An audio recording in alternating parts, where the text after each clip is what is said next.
Hey there, folks. It's Dennis Gray, and this is show number 89 of the Australian Rock Show. Thanks for taking time out to listen in. However you listen in, we really do appreciate it. As fans of Australian hard rock of the 1980s, Scott Ginn was a guy who was always on our rock and roll radar. From his time fronting the Breakers to Cheetah, Boss and onto Rags and Riches, Scott was and is a multi-talented musician who wore many hats, including songwriter, guitar player, vocalist, producer and engineer. He released a way underappreciated solo album in 1986 called One Man Army, and in the late 80s, early 90s fronted Sydney outfit Rags and Riches, a band who played catchy, original hard rock that drew comparisons to both Aerosmith and Van Halen. After more than 20 years out of the rock and roll game, Scott re-emerged 3 or so years back with a new band/solo project called Mazz-XT, and also resurrected Rags and Riches. Rags and Riches have a brand new album out called Heaven is Only a Moment Away, and on today's show, my brother Colin talks to Scott all about the new record and lots more. Before we rip into the interview, let's get in the mood with a tune.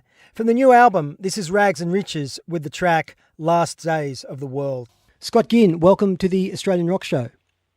Hey there, Cole. How you doing? I'm well, mate. Yeah, well, welcome to the show, mate. We've wanted to have you on for a while, and it's great to finally get you on the line. Look, at the top of the show, we played a tune from your new album, the new Rags and Riches album, Last Days of the World. Terrific tune. And look, I just wanted to sort of say congratulations on that new album. Terrific hard rock record and a must-have for fans of melodic hard rock. Awesome. That's great to hear. Yeah, so it's much like... been a long time coming. So, yeah, I guess much like the first Rags and Riches album, this new album contains previously unreleased material that the band made back in 89 to 93. Is that correct? Yeah, so I was a sound engineer as well, so, I had the fortune of being able to record the band regularly, and so we had a number of recording sessions during that period. And, of course, yeah, there was lots of good stuff recorded, and all well-intentioned at the time that we'd, have a couple of albums coming out, but fate sort of didn't go that way, but we're righting that wrong now. So before we get to the new album, we'll just give the listeners a little bit of history. Some listeners may be familiar with your work, but many may not. So Rags and Riches grew out of the touring band that you had assembled to promote your first solo album, One Man Army. Is that correct? Yeah. So I did the One Man Army album in '86 and toured it sort of through '87, and then it started to develop. We started to look at writing songs, and I just felt that it was better to sort of morph it into a band rather than just sort of be just about me, because it was more input than that. And that lineup at that stage also included Phil Bowley. Was that right? Absolutely. Yep. There was in the One Man Army band there was Phil and Shane Grovac, who was in several bands, Rocks, and then he was later on in BB Steel as well. So we had the twin guitar attack there, and JD, who was the bass player throughout the career of Rags. Sort of, he was there from the start with me and to the end. He was on bass, and the late Gary Sinadal was on drums. So post One Man Army, which morphed into Rags and Riches, and you can correct me if I'm wrong, you worked the Sydney pub circuit, also the Newcastle area, both headlining and supports, with highlights including your own show at Salinas. So in '89, the band recorded material for a debut album, yet it shelved at the time, never released, and as you were mentioning at the front of the show, it only saw the light of day a couple of years ago. That album was called Shipwrecked Out on the Streets. A lot of great tunes on that one. Hotline, Dance Baby Dance, Money Can't Change Your Mind. And I think I've written elsewhere, but anything on that album was as good as anything coming out of the States at that time. And I suppose with the benefit of hindsight, if the band had have had backing of a major label, some commercial airplay, things might have been different for the fortunes of the band. Yeah, but that's right. And, look, the rock and roll game is sometimes a lot of luck of being in the right place at the right time. Maybe those didn't quite fall right for us. It was, and at the time, perhaps, easy to look back and think, well, perhaps if we just had a little bit more independent money, and we might have done better to release the thing, independently, as we've done with the first single from it, just finance it ourselves. But with where things were at the time, you've got management, and you're trying to, obviously everyone was trying to get record deals at the time, so that was kind of the way to kind of step up to the next level. So, we were really following that sort of process. Because I remember you sort of saying to me previously that location had a lot to do with it, and a lot of those bands, particularly a lot of the Sydney bands, if they had have been in a different location at that time, perhaps say in Los Angeles where it was all sort of happening, or even in London, things may have been a little bit different, because I suppose Heaven was the obvious example for that, where they proved that location could make a little bit of a difference. Yeah, absolutely right. And at I think it was 88, we went over to LA for essentially a sort of a holiday and reconnaissance mission, and I sat down with an AR guy at Warner's and said, stuff's great, but we've got Bon Jovi here, and you're 12,000 miles away in Australia. Sure. What do we do? Yeah, but I think what made Rags and Riches sort of unique was the band's sound, and it certainly was reflected in the debut album, that combined that quote unquote big band meets hard rock sort of sound. Looking back, there weren't too many other bands that I can recall who were sort of applying that type of sound, and you were certainly pushing the boundaries of hard rock, which I suppose at that time had become a little homogenised, for want of a better term. I can't recall many other hard rock bands, except for, say, Aerosmith, that utilised brass in their arrangements. Yeah, and spot on. And that's exactly what I was going to say, is that really that it stemmed from things that we were hearing with Aerosmith, and if you want a benchmark, then they were as good as it gets, kind of thing. Yeah. So sort of the sound that was, Dude Look Like the Lady, and we used to do that in a live show as well, that sort of thing. It was mixing. So it was definitely treading kind of different ground rather than the well-trodden ground that perhaps there was a lot of bands that were kind of falling into sounding the same, and we were really trying to make an effort to stand out and have it something that you kind of uniquely would go, oh, that's Rags and Riches, Okay, so look, I mean, the good news for the listeners out there is that the debut album has been out and about for a couple of years now, and I'll give the listeners details on where they can pick that album up at the end of the show. So, Scott, to coincide with that album's release, the band reformed and did some shows for the first time in a number of years, including a show with Adelaide's BB Still. How did it feel to get back on stage after a long hiatus and also to be performing these tunes again? Well, probably at first I was scary as. Well, probably more so for me, because I really retired from the whole music scene. But all the other guys have been continuing on and playing in bands in other outfits, and have still got all their chops together, which is awesome. So, but it's really kind of a funny thing.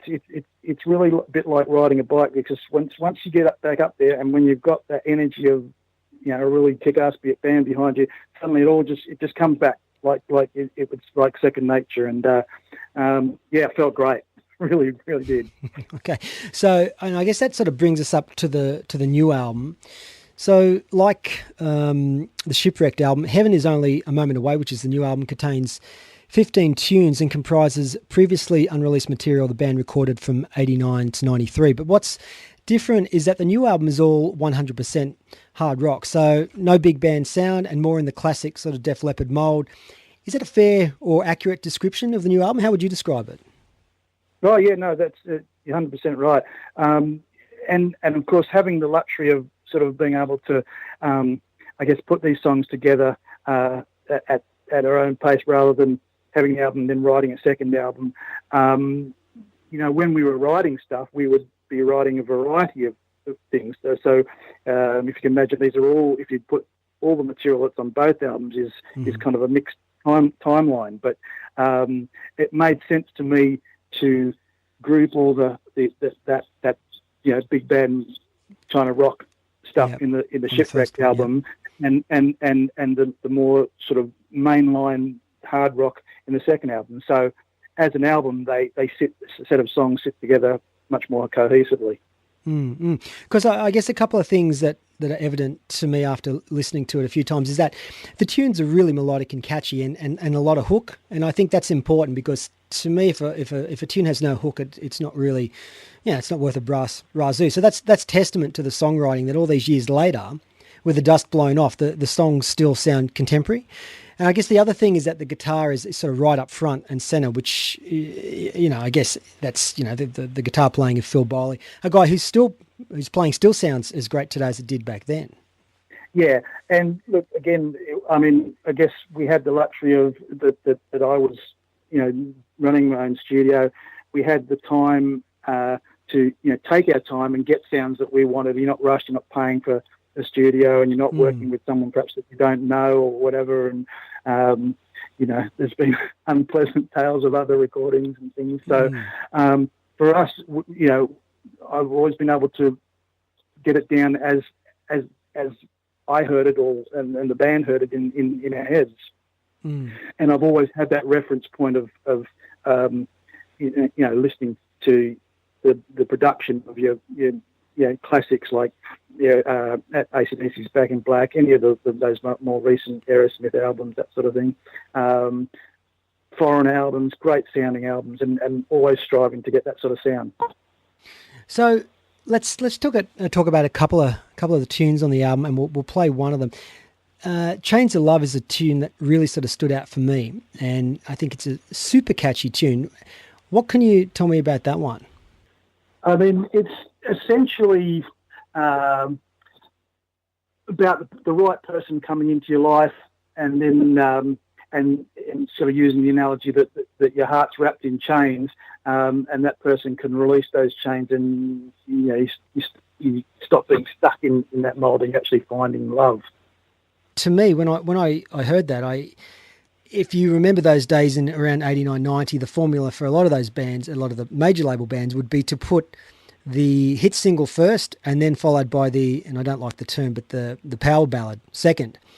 And Chains of Love, to me, if it had been released, back then, I think, it wasn't out of place with a lot of the sort of stuff going back to that sort of period. Yeah, well, power ballads are a really tricky thing. My personal, when you have great ones like some of the Whitesnake ones and the Aerosmith ones again, I always kind of avoided writing ballads because unless I can write something as good as that, I don't want to go near it. So did you ever write anything that was sort of, okay, well, I'm going to sit down and write a tune for radio? I always write with looking at wanting a big chorus, something that catches you. That's absolutely for sure. And trying to apply that throughout, whether it's the verse or the chorus. I mean, that's probably a little bit of my sort of pop influences from early on in my career. So I taught that my time with Jim Manzi and the Breakers, taught me a lot about what's a good pop song. So that's within me, And I think you captured that well and truly with that tune, Chains of Love, which is off the new album. We're going to cut to that now. Folks, this is Rags and Riches with Chains of Love. So, Scott, the album contains the earliest song the band penned, which is Catch Me If You Can, through to the instrumental, which is called Rotunda Communda. Is that correct?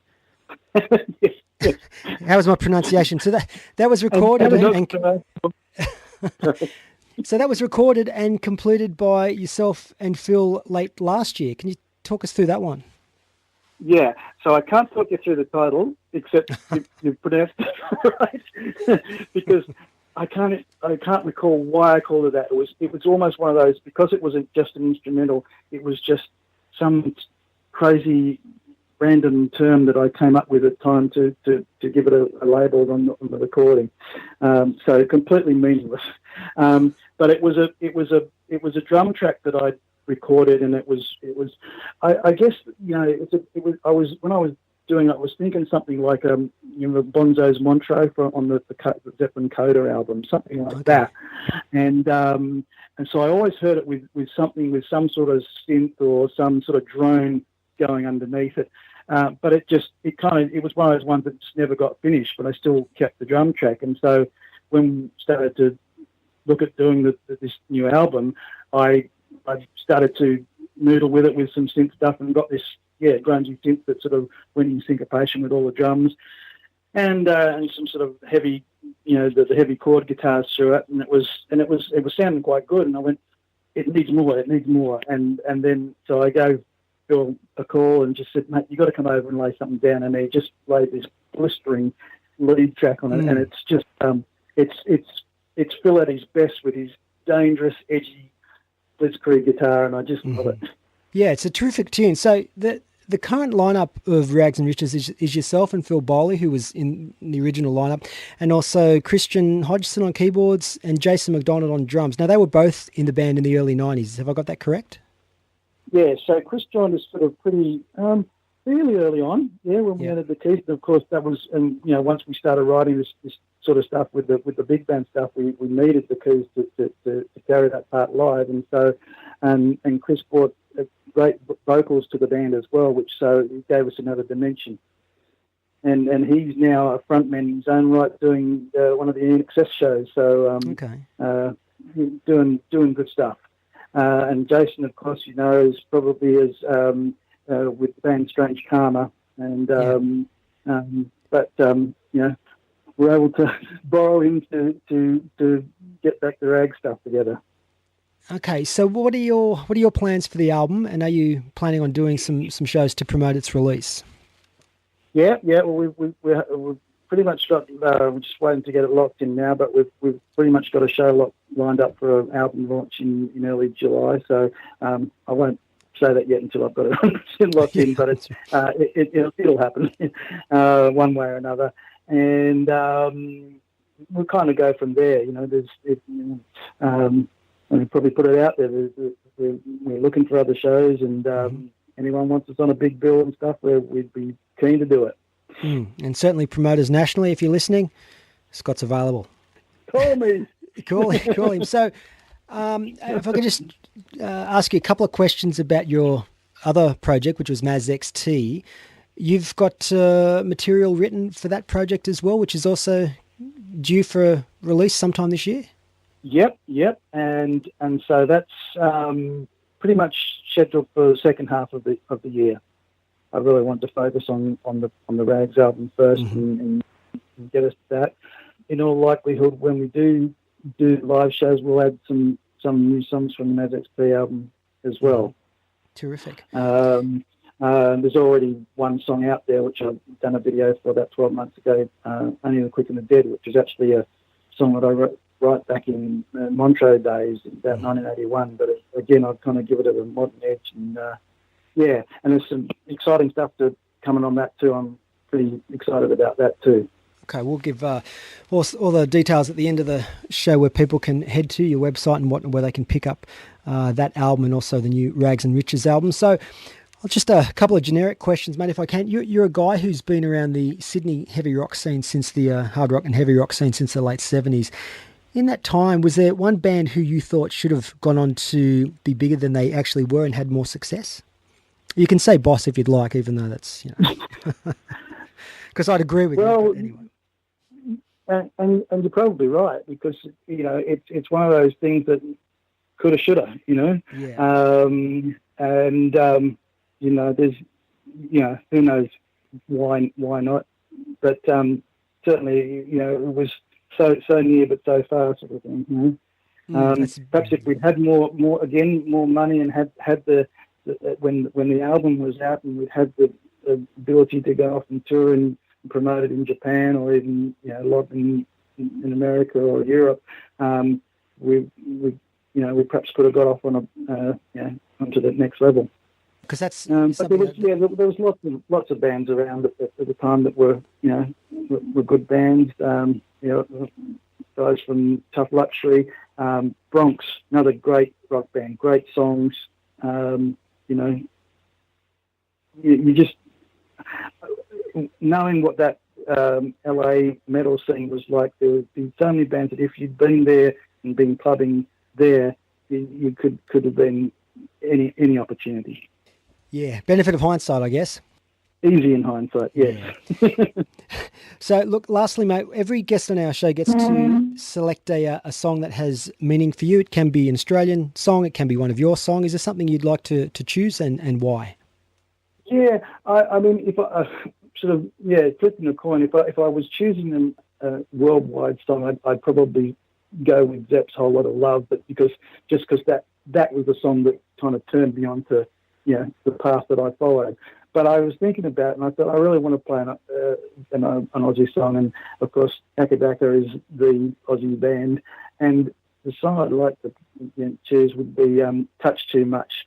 This is just, to me, it's just AC/DC and the Young Brothers riding at the best with, it's just almost the perfect pop hard rock song. It's the way it builds and builds throughout different phases of the song. Let's go out with AC/DC. Scott, thanks for being on the show today. Thanks, Cole. Good to talk to you.